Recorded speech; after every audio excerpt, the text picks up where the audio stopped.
پورا کا پورا خاندان یہاں پہ دفن ہے۔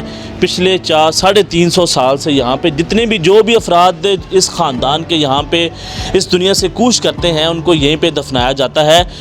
بہت ہی پرانا گھر ہے، آپ دیکھ سکتے ہیں۔ جی السلام علیکم ناظرین، میں آپ کا میزبان انس کندر، آپ دیکھ رہے ہیں نیا پاکستان۔ ناظرین، آج میں لاہور کے ایک ایسے گھر میں موجود ہوں جو کہ 400 سال پرانا گھر ہے، اور اس گھر کی سب سے جو قابل غور بات ہے کہ اس گھر کے اندر جو بھی افراد اس دنیا سے کوچ کرتا ہے اس کو اسی گھر کے اندر دفنایا جاتا ہے۔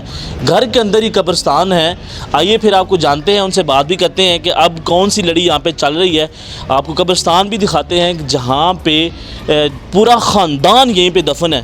تو آپ دیکھ سکتے ہیں کہ یہاں پہ قبریں ہیں، یہ ایک مزار ہے، اور یہاں پہ آپ دیکھ سکتے ہیں کہ یہ پورا کا پورا خاندان یہاں پہ دفن ہے۔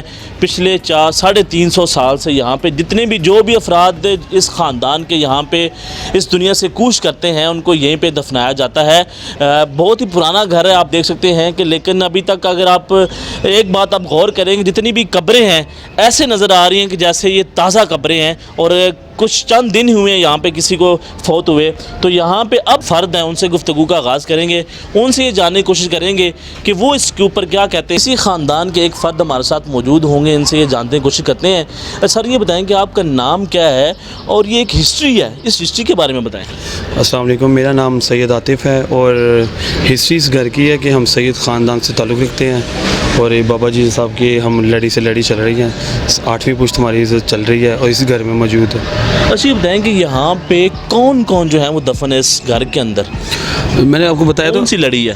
یہ جو ہماری سیدہ کی لڑی ہے، گیلانی سید ہیں، اور یہ ساری لڑی ادھر سے چل رہی ہے، اور جو بابا فضل حسین شاہ صاحب ہیں ان کی اولاد ساری ادھر ہی دفن ہے، ان کے بیٹے، ان کی 1-2 کی بہو ہیں، باقی سب بیٹے ہی ادھر دفن ہیں۔ اچھا یہ کس نے کہا تھا کہ جو بھی اس خاندان کا فرد وفات پائے گا اس کی قبر یہیں پہ ہوگی؟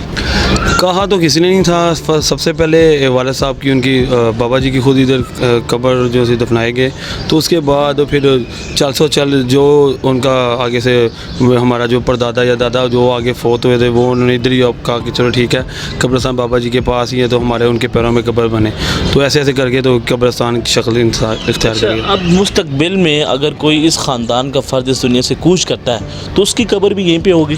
بالکل ایسے ہی ہوگا، جیسے لڑی چل رہی ہے، جیسے آگے اولادیں سے اولادیں ہو رہی ہیں، تو یہ وسیع ہوگا، قبرستان بھی بڑا ہوگا، اور قبرستان ابھی بھی آپ کے سامنے قبریں ہیں ابھی۔ ہاں دیکھیں ناظرین، آپ دیکھ رہے ہوں گے قبریں ایسے ہیں جیسے ابھی تازہ ہیں۔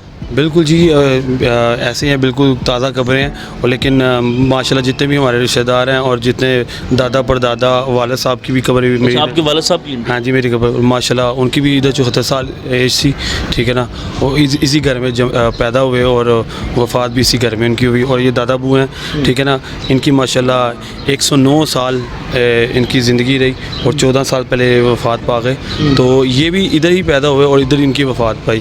ایسے میرے چچا ہیں، ان کی بھی ایسے ادھر ہی پیدا ہوئے، ادھر ہی وفات پائی، ان کے دادا وہ ان کے پردادا وہ اسی گھر میں پیدا ہوئے، اسی گھر میں وفات پائی۔ اچھا لوگ تو قبرستان کے نام سے جو ہے وہ ڈر جاتے ہیں کہ گھر کے اندر ہی قبرستان ہے، تو کبھی خوف نہیں آیا؟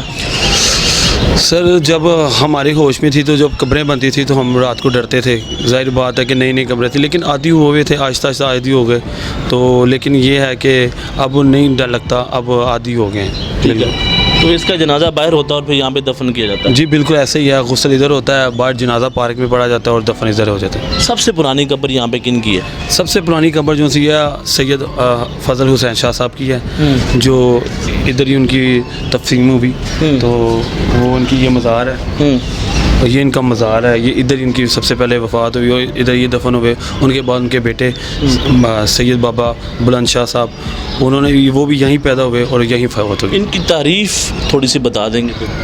تعریف یہ ہے کہ جب جو فضل حسین شاہ صاحب ہیں یہ سیالکوٹ سے ادھر آئے لاہور میں، ان کے بڑے بھائی نے ان کو حکم دیا کہ آپ لاہور میں چلے جائیں، اور وہ خود سیالکوٹ میں رہے۔ جب لاہور میں آئے تو ادھر آ کے جوانی میں اینک سازی کا کا کام کرنا شروع ہو گئے. اینک سازی کا کام کرتے کرتے یہ مظلوم ہو گئے. تو اس کے بعد جو راجہ رنجیت سنگھ ہیں اور دینا ناتھ پٹواری یہ لوگ, اور انہوں نے بابا جی نے بہت زیادہ مسلمان بھی کیے, 2200 سے زیادہ مسلمان کیے, انگریزوں کو ہندوؤں کو مسلمان کیا. پھر بابا جی کے کرم نوازیاں لوگ دیکھتے رہے. اس کے بعد راجہ رنجیت سنگھ نے بھی بابا جی کی کرم نوازیاں دیکھی, تو پھر انہوں نے پیروکار بٹھا دیے کہ جو بابا جی کوئی گفتگو کریں تو آ کے مجھے سنایا کرو. تو وہ بھی رنجیت سنگھ بھی بابا جی کے مرید ہو گئے اور خود آتے تھے بابا جی کو, اور بابا جی کو ادھر سے لے کے ایک موریا پل تک گفٹ کی جگہ, اور اس کے بعد گفٹ کرنے کے بعد بابا جی کو گھر بھی بنا کے دیا. اور اس گھر کا عجائب گھر میں بھی تصویریں بھی ہیں, اور ان گھر کی جو سی سٹوری ہے سکھوں کے عہد میں لاہور اور جسٹس کنہیا لال, اس کتابوں میں بھی اس گھر کا ذکر ہے. اچھا یہ بتائیں کہ اب اس خاندان کے جو فرد ہیں وہ اس لڑی کو کیسے لے کے چل رہے ہیں؟ بالکل جیسے ان کے عبادات جیسے چل رہے تھے بالکل آگے بالکل سیم ویسے چل رہے ہیں. اور اس گھر میں لوگ مسلمان بھی ہوئے. اس کے بعد جو ان کو آگے جو ان کو پرابلمز ہوئی, جیسے کہ اس گھر میں ایک ایسا فیض ہے کہ جس کے گھر بیٹا پیدا نہ ہو بیٹیوں کے بعد, تو اس کے گھر بیٹا بھی انشاءاللہ پیدا ہوتا ہے, اور یہ سلسلہ بھی چل رہا ہے. مطلب کیسے یہاں پہ آگے کوئی منت مانگی جاتی ہے؟ نہیں, منت نہیں مانگی جاتی. یہاں پہ ہمارے پاس ایک ایسا کلام ہے جو کلام ایک پیالہ میں لکھا جاتا ہے, اور پیالہ اس میں پانی ڈال کے پینا پڑتا ہے, اس کو جھوٹا نہیں کیا جاتا, اور وہ حاملہ عورت پیتی ہے تو انشاءاللہ اس کے گھر بیٹا پیدا ہوتا ہے. تو وہ کون پلاتا ہے؟ مطلب کہ وہ خود ادھر سے لے جاتے ہیں پیالہ لکھوا کے, اس کے بعد وہ خود پیالہ کون لکھتے ہیں؟ پیالہ جیسے ہمارے گدی نشین ہیں ایسے پہلے میرے والد صاحب تھے, اس سے پہلے ان کے والد صاحب تھے, آگے چچا بھی ہیں, بھائی بھی ہیں. اچھا یہاں پہ ایک جو قابل غور بات ہے کہ کوئی خزانہ نہیں رکھا گیا, غلہ نہیں رکھا گیا جس کے اندر لوگ آگے پیسے ڈالیں. بالکل یہ ہم نے اوپن نہیں کیا ہوا, جیسے لوگ آ کے ادھر آ کے, ہم بھی شرک کو شرک نہیں سمجھتے کہ جیسے لوگ آ کے سجدہ کریں یا وغیرہ کریں. ہم نے نہ گلا رکھا ہے نہ, اور ادھر ختم شریف ہوتا ہے, خسرانہ عرس بھی کرتے ہیں, ٹھیک ہے نا, لیکن اپنے پیسوں سے کسی کے بھائی کسی کو امداد نہیں کرتے. آج کل تو کافی نوسر باز بھی آ چکے ہیں, پیسے بٹورتے ہیں, اولاد کے نام کے اوپر پیسے بٹورتے ہیں کہ ہم یہ کر دیں گے رشتے ہی. تو اس کے بارے میں تھوڑا سا بتا دیں. سر پہلی بات ہے یہ جن کی آگے جن کی اولادیں یہ ہائی پوسٹ میں لگی ہوئی ہیں, اس بابا جی کی اولادیں جتنی بھی ہیں یہ جب سے آئے ہیں, اور اس کے بعد ان کی اب تک کی اولادیں ہائی پوسٹ پہ ہیں, اور پاکستان میں بہت سینئر چیزوں میں ان کے اولادیں آگے ہیں. تو کیا وہ یہاں پہ آ کے حاضری دیتے ہیں؟ بالکل جی بالکل ایسے دیتے ہیں. ان کے بابا جی کے پڑپوتے کرنل بن گئے ہیں, ٹھیک ہے نا. اس کے بعد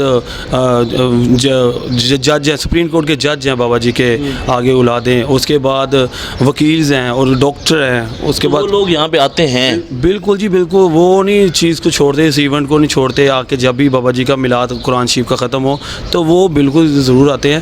اور بابا جی کے آگے جتنی بھی اولادیں ہیں ڈاکٹر اور پروفیسر اور جج ہی لگے آگے. جی ناظرین, آپ نے ان کی گفتگو سنی ہے, اور ان کا یہ کہنا ہے کہ یہاں پہ کوئی بھی غلہ نہیں رکھا گیا جہاں پہ آ کے لوگ جو ہیں پیسے ڈالیں, اور آسانی ہو رہی ہے. اور آپ ساتھ ساتھ دیکھ سکتے ہیں کہ یہ سارا قبرستان ہے جو کہ گھر کے اندر ہے. تمام کے تمام جو گھر کے افراد ہیں, ایک پورا خاندان ہے, وہ یہیں پر دفن ہے. اور ان کا یہ کہنا ہے کہ آگے بھی اس خاندان کے اندر جو بھی اس دنیا سے کوچ کرے گا اس کی قبر اسی جگہ پہ بنائی جائے گی. تو ناظرین دیکھتے رہنا پاکستان. اللہ حافظ.